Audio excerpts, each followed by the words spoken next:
বিধবা বাঙালির কথা। সেদিন তো বললাম ডায়েট নিয়ে, আজকে শোনো তার মনের ব্যথা।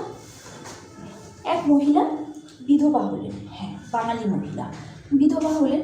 তোমরা দেখবে যে কোনো কমিউনিটির মধ্যে বিধবা হলে না কিছু রিচুয়ালস তারা মেনে চলে এবং সেটা আজীবনই মেনে চলে। খুব যদি অসুস্থ না হয় বা ডাক্তার যদি খাওয়ার মানে নিয়ম না ভাঙতে বলেন তাহলে কিন্তু তারা একদম সেটা মৃত্যু পর্যন্ত মেনে চলে।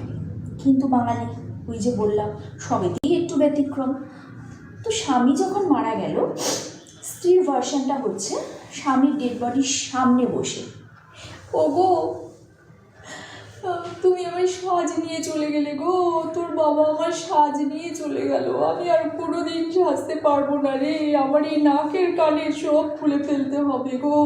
আচ্ছা আজকে কি খুলে ফেলবো নাকি বডি দাহ করার পর খুলে ওই কদিন 11 দিন 13 দিন খুলে থাকলেই হবে, তারপর আবার পরে নিলেই হবে? কিন্তু এখন তো আমার খুলে ফেলতে হবে গো, তোমার শ্রাদ্ধে যখন লোকজন আসবে আমার তো নাকে কানে কিছু থাকবে না গো। আহা গো কি কষ্ট স্বামী মারা যেতে।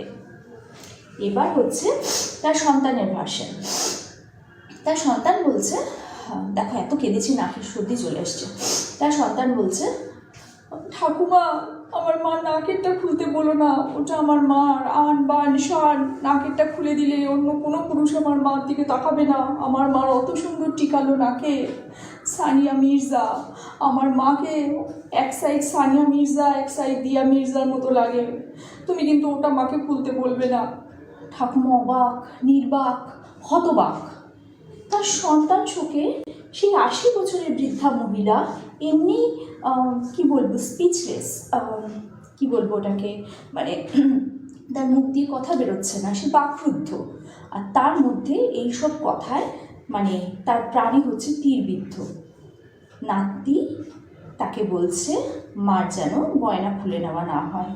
হায় রে কলিকাল, স্বামী মরে গেল, মর্নিং ওয়াক শুরু হলো।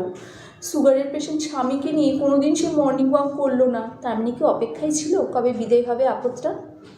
যদি ভিডিওটা ভালো লাগে প্রচুর শেয়ার করো, লাইক আর সাবস্ক্রাইব করতে একদম ভুলবে না। তো কালকে আসবে একটা নতুন ভিডিও নিয়ে।